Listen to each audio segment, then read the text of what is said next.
Okay, Captain Musical nze lujja kulenteekateeka ezifaanako weziti kula program ey'omuntu wa bulijjo nyongero babuzaakira n'embabaza nti mutugoberera mbebaza mwenna abalabye ekitundu kyaffe ekyasoose nga tubalaga mwana muwala Doreen ng'agezaako kuba ng'ayisaawo amaloboozi ge ku nsonga ezimutawaanya mu bulamu. Mwakitegeddeko nti yakosebwa omubiri gwe era ng'atera okusoomozebwa buli wabeera mu kasana akangi oba buli waafuna ebbugumu afuna okusiibwa saako n'okujja omusaayi muliiso. Abatabaddeko programu eno emboozi katono nnyo yabadde weeti. Atukulaba embeera yo teyeeyagaza. Enkovu zino wazijjawa? Step mother wange yanjokya. Yakookera? Fort Pot. Wali omukozi eki? Tewali. Be baali nga banjanjaye mulago nga bansala wano ku bisambi. Wano ebisambi baabisala ne bagatta wano ennyama ku mikono. Ne wano ku mukono guno. Awo wennyini nyongera okwebaza omukyala Olivia atutisse ettu lino gye mulaba wano okuli asukaali ono gwe tukutte omukyala Doreen gwafunye gwagenda okuba nga atanywa ku caayi ebbanga eritaligere ate era wamu n'emmere eno gyatuwadde ssaako n'enva. Tufunye ebijanjaalo bino ne tufuna n'akasawo k'omuceere kano ssaako n'emmere eri ey'akawunga ne sukaali era mpola nga bwe tubategeezezza okuva ew'omukyala Olivia asinzira UK era nga wano wennyini njagala okubeera nga nebaza Katonda olw'obulamu bwo omukyala Olivia olw'ensonga nti Captain Music lujja buli program gy'akwatako omukono ng'erimu okuyamba oli musaale nnyo mu mbeera yonna gy'oteekawo okulaba nti ate tutuusa obubaka eri abantu bano ate okulaba nga tubabudaabuda tubazzaamu amaanyi. Omukyalo ono yabadde atutegeezezzaako nti ebyokulya bizibu nnyo mu program gye mwalabyeko ate era wamu n'abeera nga yataddewo eddoboozi ku ebyo bye yali yagadde okubeera ng'ayambibwamu. Mu bye yali yagadde okubeera ng'ayambibwamu ng'oggyeko okulya yabadde atutegeezezza nti ayagala beere ng'afuna omulimu ye yennyini asobole okubeera nga yeekozesa olw'ensonga nti bangi nnyo bamuvumirira eyo gy'agezezzaako okuba ng'agenda osaba omulimu. Abantu bamuboola, abantu bamujereegerera kwegamba ne kimuwa omutima ogugamba singa aba afunye ye kyasobola okuba nga yeekolera ate kijja kuba nga nakyo kimwongera okuba nga kimubudaabuda mu mutima n'okukyusa obulamu okutwaliza ewamu. So njagala okusooka okwebaliza ddala era ne basponsors baffe aba programs zaffe ez'enjawulo okuli Sozo Properties.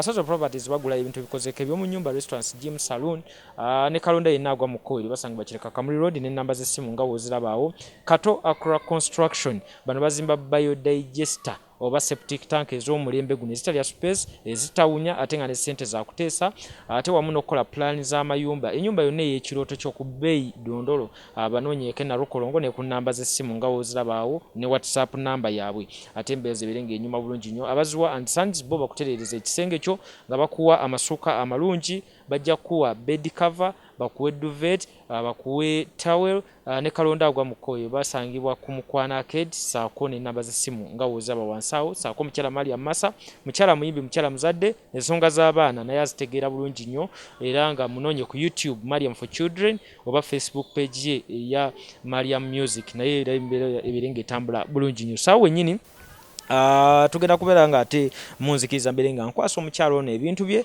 katono nnyo tukomewo ate tubeere nga tunyumyamu n'okwebaza kwe tukufune mu butongole. Nebaza nnyo omukyalo Olivia, mwebaza nnyo bannange, mwebaza ayebale kumpa okundeetera ku buyambi, mwebaza Mukama mwongere emikisa era muwe byonna by'ayeetaaga byonna by'amwaga.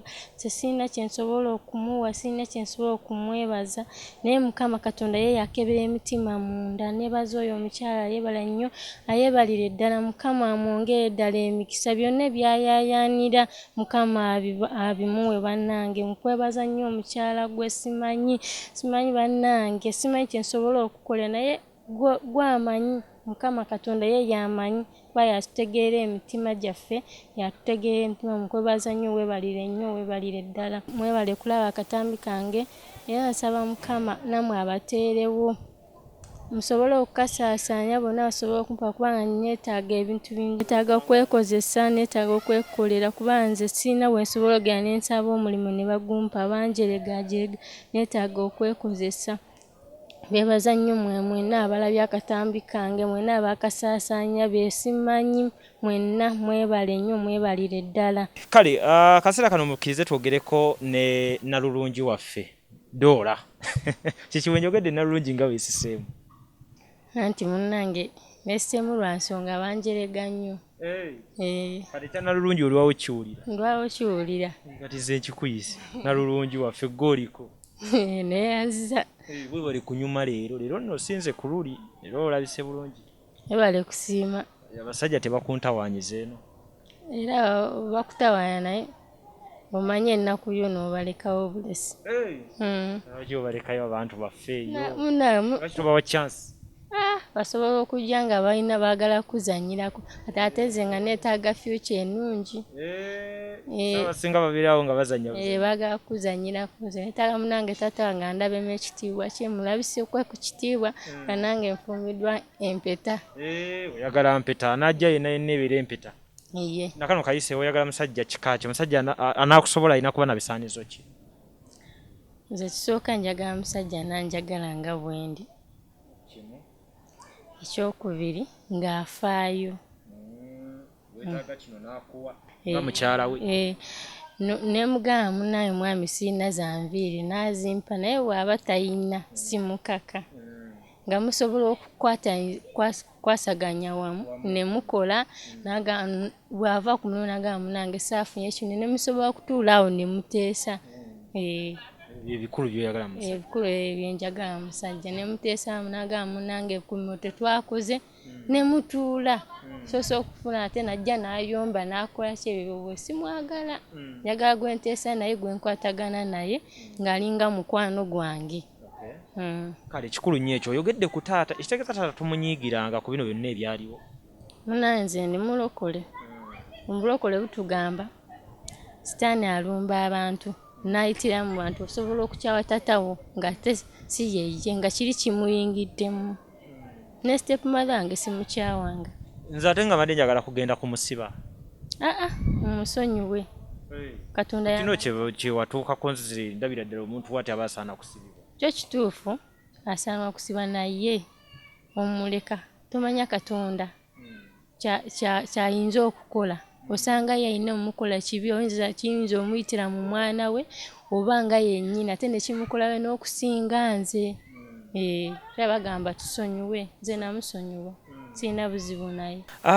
Bwe twasemberayo okwogera mu kitundu kyaffe ekyasoose twayogedde ku kyokuba nti oyagala okukola naye ate tokolangako kintu kyonna ate era nebyo byatuuka mu kusoma tewafuna mukisa kugenda kusomera bakoma mu kibiina kya mukaaga si bwe kiri?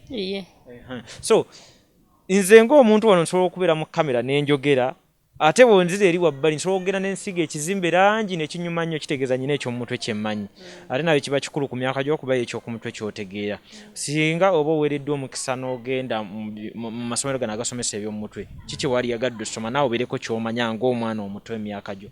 Ndyagadde okutunga ebyo ebitengi nange bannenyumirizeemu anti dola yatunze ekitengi nga wekiti fashion nga enyuma bagambe naye bambi nange banjogereko anti dola wekitengi atunga ebitengi atunga fashion eno fashion teri agimusinga ebyo byenjagala nange. Kiki ekikusikiriza okugamba nti mu byonna ebintu ebikolebwa abantu nga bitegereka mu mutwe gwe ekitengi kyoyagala otunge? Ekitengi kye kyasooka okunsanyusa mu mutima nga kinsikiriza. Wenda omuntu akyambadde mugamba nange kino bakitunze batasinga nange nsobola okitunga. Wali okyambaddeko bali bakiguliddeko n'okyambala? Nakyambalako. Wali okyegulidde baba bakigulira? Busente buno bwensolooza nosinga nabo baveisinga bambi nga bakusaasira ne bakuwaayoko nentetenkanya nengulayo akatenje kange nange nkambala nga ngenda ku kyaki. So kyova oyagala otunga ate wetungire na bingi? Netungire na bingi. Ekyekyalani kino olinayo omuntu gwali okirabiddeko ebya fashion and design bino olinako olinayo idea yonna ebikwatako? Nalina gwe ndabyeko. Ani gw'olabirako? Omuyita Noora. Waliwo n'abalala bangi naye ate Noora yasinga okunsanyusa. Noora ono abeera wa gw'oyogerako? Noora neiba waffe. Neiba waffe tubeerawo wano naye. Kino ekyalani kyatunga kyakwagazisa yayiga kiyige ye oba asoma kisome? Yasoma kisome. Asomerawo? Ku Florence Fashion. Liriddawo yo Florence? Maganjo. Maganjo wano ku kyalo kwe mubeera? Gwe togendangayo wadde kugamba nti nange kangende nenyige mu kiraasi oba baagala bano abasoma zi senior 4 P7 senior ey'omukaaga? abo tebasosola basosolawo oba wakoma mu P1 oba wakoma mu P2 kale klasi yonna gy'okomyemu bo basobola okusomesa. Lwaki togendayo ne bakusomesa ki ekikulemesa? Sente.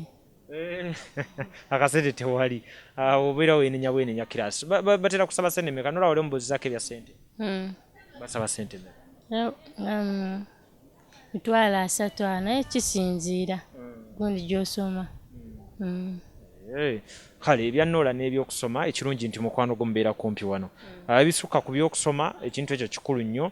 Program yasoose tetunafuna nnyo bantu kwegamba embeera tugitegeera tetunafuna buyambi bwa kasente oba kyonna okuva mu bantu okuleka mukwano gwaffe Olivia yavuddeyo ye n'agamba nti no nga bwe tujja tutambula n'oyo naye tubeere nga tumufunira ebyokulya bye tulina emabega wano naye nga mu mbeera weetyo waliwo ekyatukalubirizaamu naffe ng'abantu nti wadde ayagala ekyokukola naye talina kintu kyonna kye yali akozeeko talina n'ekimu kyamanyi ndaba nti ekintu ky'ekyalani kino ate kiyinza okuba ekyenjawulo wabanga kisobola okuba nga mu mutima mwe kiri n'agenda n'afuna obukugu kusomera ate yentegedde nti lirina ku kyalo kuno kwawangaalira. Florence liri wano wennyini? Kiri wano kumpi Maganju kumpi nnyo otambuzaako n'ekigere. Kwegamba kati essomero eryo liba nga liri kumpi tusobola okuba nga tuyambagana tujja kuba nga tweyongera omumanya ebisale by'essomero eryo singa munaatulaga amaanyi nti tukyetaaga ne tubeera nga tukwataganyamu okulaba nti agenda asooka afuneyo kyategeera giba emyezi nga 6 bwe mba serabidde abantu abasoma short courses ku 5 oba ku 4 bwe kiba nga nakyo gyekiri n'abeera nga atayiga ekyalaani ekyo ne tuba process we n'atambula ate awo tusobola okugamba nti kati ate asobola okuba nga akola omulimu gw'okutunga oba n'ekisinga ku ekyo okusinga okugamba nti tumuleke mu bbanga oba tutandikire ku kye tutamanyi so yeyo embeera ndowooza ekirungi ekyalaani okyagala? Nkyagala nnyo. Nkyagala nnyo. Kale so n'olw'embeera eyo yongera okwebaza mukyala Olivia Sophia akakuleetera ku byokulya wano. Nange mukyala Olivia nkwebaza nnyo weebale kundeetera ku kyokulya Mukama akwongera omukusaako banange nze simanyi ne kye nsobola okwogera Mukama Katonda ye abeera alaba omutima gwo akukola byonna by'oyaayaanira byonna by'oyagala byonna bye wali osabye saba abikole neyanzeege Mukama akuwe emikisa banange simanyi Mukama Katonda ye anaakwebaza nze munasobola kwebaza ne nkulaga omutima gwange naye Katonda yasobola okulaga ekyamagero n'olabira ddala era munange tokomanga kwekyo naye Mukama akuwa omukisa simanyi Olivia bannange njagala nkusinkaneko nkulabe ndowooza nkuwe haaga wowe n'asanyukira ddala kyoba nkulabe banaye weebale nnyo weebalire ddala. Tutuukidde mu ssaawa za kyamisana tonnafumba? Mbadde sinabafumba. Oyagala fumba ku ssaawa mmeka? Bade tugenda kufumba naye nga kutetenkanyako. Mubadde mugenda kufumba ki leero? Bade tupulaninze okufumbako ku matooke. Mwagafunye amatooke? Ate tunagafuna tubadde tugenda gafuna. Nga mufumba leeti ssaawa zino zigenda mu 8. Anti ab'e Kampala ze ssaawa zaffe ze tulya mulya mulundi gumu. Ab'e Kampala tulya gumu? Abo mu kyalo bali ebiri? Bali ebiri bali ekyenkya ekyemisana ekyeggulu. Kati wano e Kampala tulina lya kimu? Olina kulya lumu ng'oli awo mu ssaawa katikati enjala eme ekkuluma ng'ogenda kwebaka naye ng'okuseekuse munywerako n'amazzi. Enteekateeka ebadde yakula nga tutuusa emmere y'omukyalo ono ne muganda bw'ataliwo gwe tutasanzeewo naye agenze kweyiya eyo naye batutegeezezza nti ssaawa ziri 8 n'ekitundu kati ez'emisana naye tonnalabako wadde enteekateeka ya kufumba wano ewaka wabadde waggale ng'omukyalo ono yeetambuliddemu ku kyalo wano mpolampola naye tusobodde okuba tukwatagana naye n'abeera ng'ate ajja afune ebintu bye bino mu mbeera efaanako bw'etyo atutegeezezza nti okufumba kwe kujja mu maaso kaawo oba kujja obudde bugenderedde olw'ensonga nti e Kampala balya kimu ate era olina okulya wakati w'obudde ng'obubalansinga oleme kulumwa njala so n'ekyo nakyo nkiyize nkiwa naawe abeera e Kampala okiyize ab'omukyalo nti bo balya mingi batandikira na ku kyenkya ndowooza olw'okuba nti bo beerimira emmere yaabwe so yembeera weetyo bwetyo gye tutambule nayo nange nyongera okwebaza omukyala Olivia asinzirawo UK mukwano gwange nnyo mukwano gwaffe nnyo ng'aba Cavuton olw'ensonga nti ebiseera ebisinga bwe tufuna abantu bwe bati ye yasookeramu era y'omu ku abo basookera ddala okulaba nti ateekayokko kyonna kyaba asobodde olw'obulungi bw'okulaba nti tugusa ensonga oba tukyusa obulamu bw'abantu bano so tukwebaza naffe tukwebaliza ddala Katonda yebali kubanga ate akutuwa olw'enteekateeka ezifaanako wezitiga emaanyi nti tujja kwongera okuba nga tuvumbula abantu bangi nnyo abeetaaga okuyambibwa ate era tulabe nga obulamu bwabwe ati si bukyukamukko endowooza y'ekyalani simbi eri mwenna abatulaba era nsaba nti obusaasizi bwabadde bungi nnyo ku puroguramu eyawedde ne kweno ate tubeereko ekyenjawulo kye tukyusaamu tulabe kati tubeere nga tufuna ate empenda tulabe tugenda kuba nga tukyusa tutya obulamu bw'omukyalo ono manyi situation gye tulimu yakutya okwetoloola ensi yonna embeera y'obulamu yakyuseemuko covid yazzeemu n'abeera nga asitula evvumbe but tusigale ku mulamu ogwo okulaba nti ate oba olinayo koofisizaawo ate era obulamu bulina okusigala nga bugenda mu maaso waliwo covid ewatali covid so mu mbeera bwetyo mbeebaza nti mutambula naffe Katonda abankuumire ate paka puroguramu yaffe eneddako omukyala Olivia bino byatuwadde atuwadde ku nva ez'ebijanjaalo ne tufunayo ku mmere ey'omuceere ne tufunayo ko n'akawunga akatonotono ate okulaba nti ate obulamu butambula ne sukaali mpola ate paka wanaatutuusa nga bwe tulinda ate Katonda kyonna kyanaaba akyongedde otuwa kibeere nga kyongera okuba kikyusa obulamu sayidi eno nze lujja eno e Cavuton Music Katonda abankumire paka puroguramu yaffe eddako.